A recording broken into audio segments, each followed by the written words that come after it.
into a real fight wasn't right. Where can she dream here? Took a hold of her life, left at night, stepping out of her fear. Bring me home, out alone. Happy Thanksgiving to you and your family, your friends, your loved ones, your neighbors, and everyone around you. Please help us today by supporting someone. And we ask you this because you know what? Tomorrow is a day of being together, being supportive, giving thanks for many reasons. Today's a day where a lot of people have a lot of things that they can be thankful for. Unfortunately, there's also a lot of people who are thankful for anything. We need to try to focus on them. While we're together, we're celebrating. Let's make sure that we put a thought behind supporting someone else. You know, you got extra paper plates. Take and throw some food, throw some foil on one of them. Take it to a neighbor who's shut in. Or better yet, invite that neighbor to come and join your family.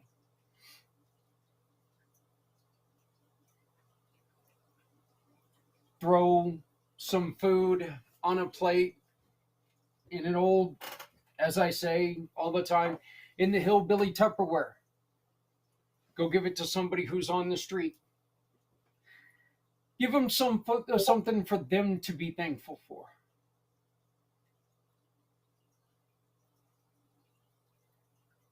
I know one of the things that we're going to do tomorrow is we have a park behind our home that quite often is inhabited by people who are currently looking for housing opportunities.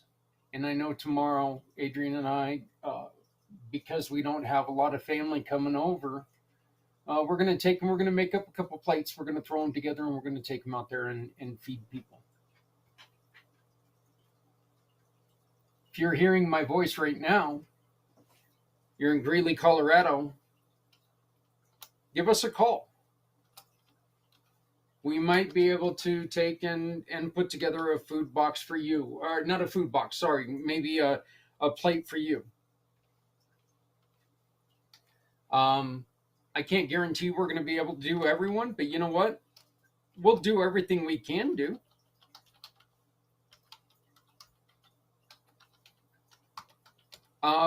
This is truly a holiday for us to try to help others. Right, there's our number. If you're in Greeley, Colorado, and you are shut in, or you know, you would just like a small plate of something to eat, give us a call. Let us see what we can do. Okay? We have not yet obtained our 501c3 to start doing the food boxes again. It will come, because we are announcing tonight, right here, the night before Thanksgiving, we are announcing the 2026 Mission for Healthy Heroes.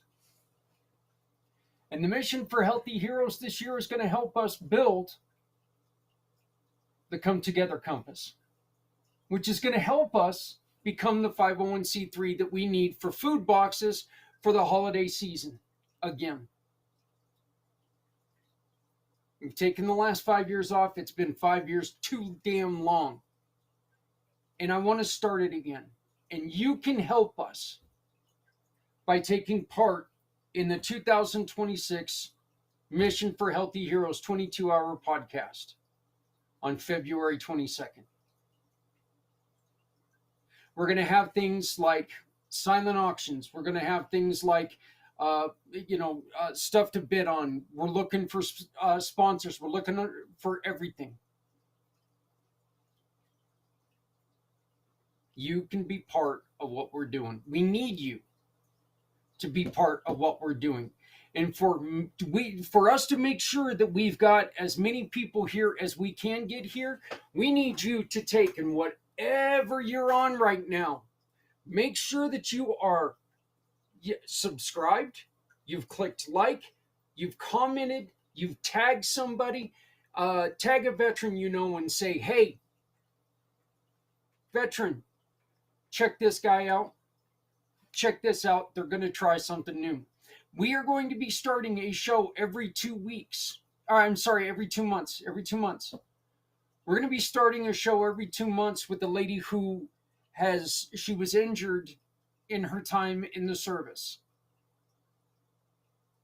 And now she spends her days volunteering nationwide to get our veterans to be covered by the VA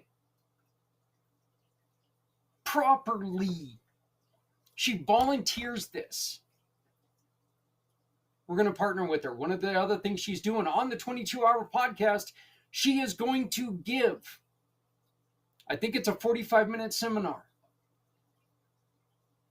to every veteran on how to get out there and do things. You will be able to respond to her, to ask her questions live on air as she does this. I will be the button monkey sitting right here still on that whole 22 hours. The focus will be on her. But I'll be able to get her the answers to the questions that you ask. This is something that I've been wanting to do forever. We have talked a lot of garbage about the VA.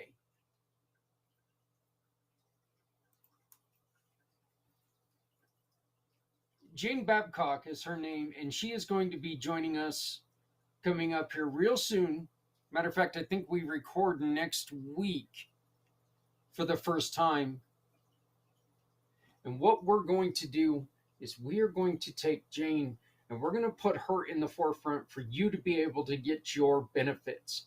You signed your name on this on a contract for this country. You said, hey, here I am. I'm a lump of clay. My life comes to an end in service of my country, so be it. You signed that contract. Damn it, they owe you.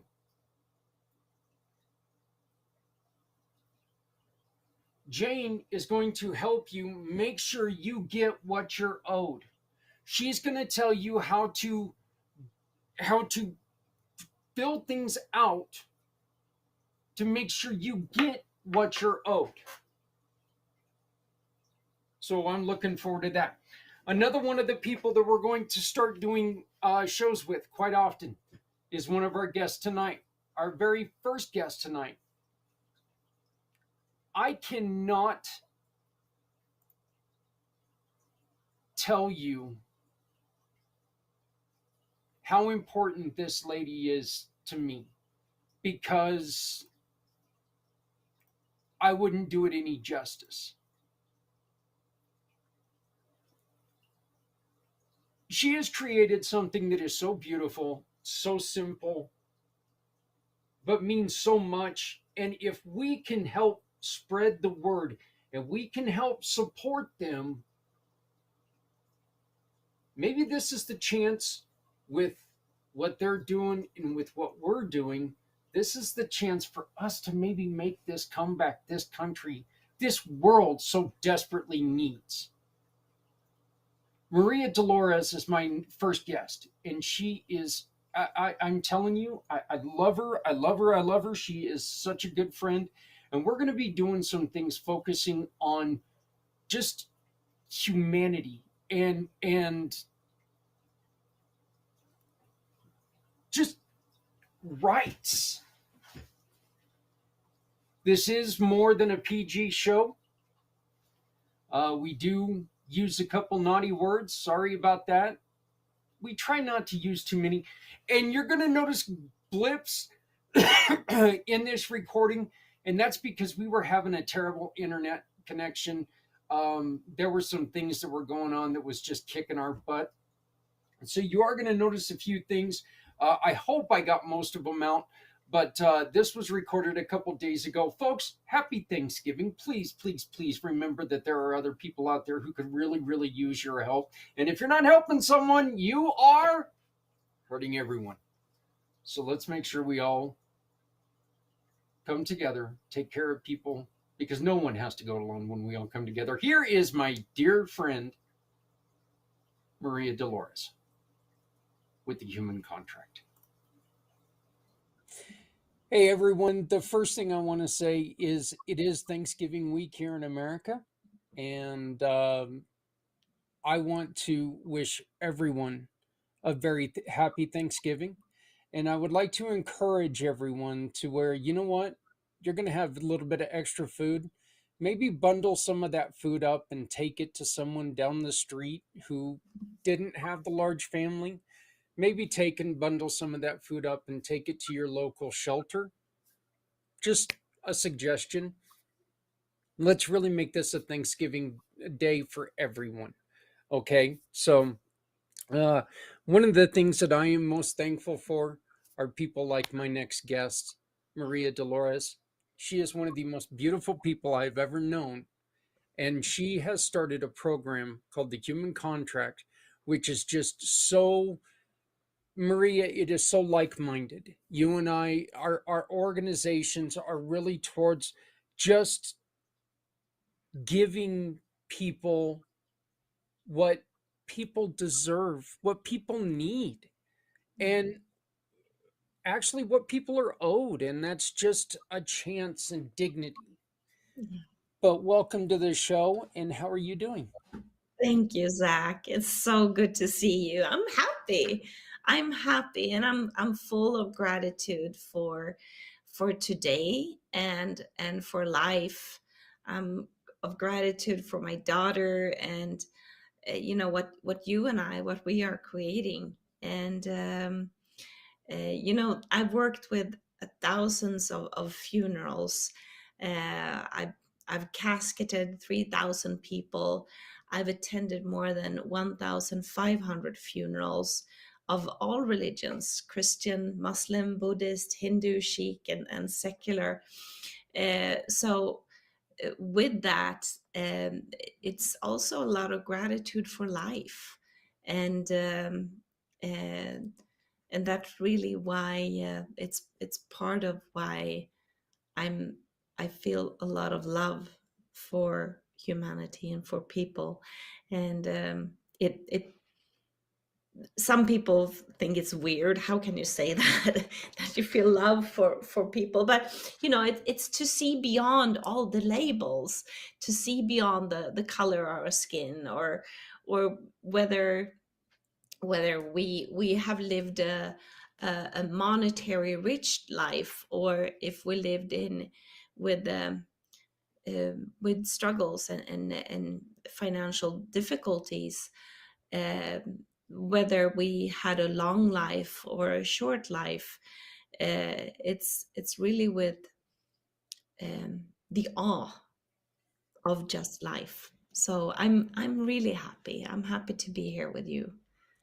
I I always feel like what I think I'd rather have curiosity over money a lot of times because I want to learn.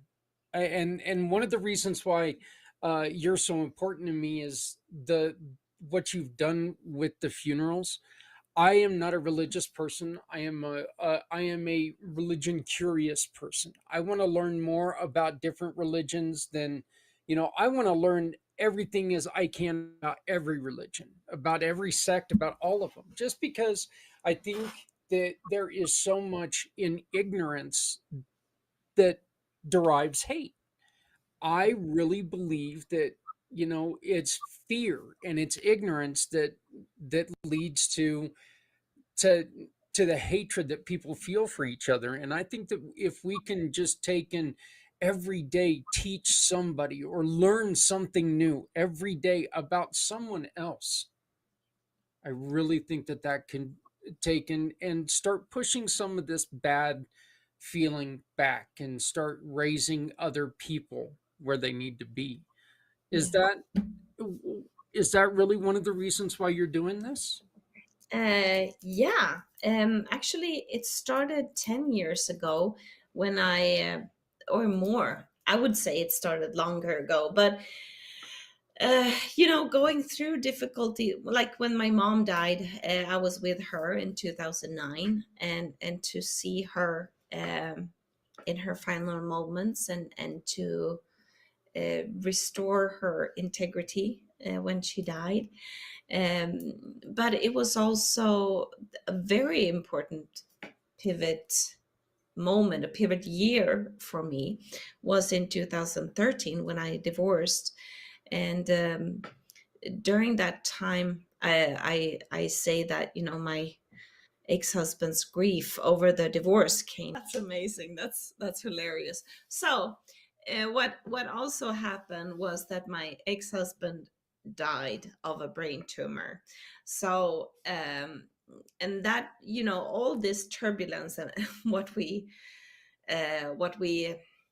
had, um and my personal experience of facing and going through this fear, realized is that we are born with rights, and that we all need to mature with our responsibility. I give my ex-husband the right to hate me, that we have the right to all our emotions, and that's stated in the constitute the human rights, the Universal Declaration of Human Rights, that we have the right to our body, we have the right to our emotion, we have the right to our thoughts. But with those rights, we should also have responsibilities. And so it's how we mature as individuals, but it's also how we mature as a species. And so that's what the human contract is about. And so 10 years ago, I wrote this book, State of Grace: Human Rights and Human Obligations. And then my co-founder Stefan was also with me when I was a keynote speaker at the World Peace Conference in 2022. And in 2023, I received the Ambassador for World Peace Award. And just recently, I was in California, and I received an honorary doctorate for the work that I'm doing.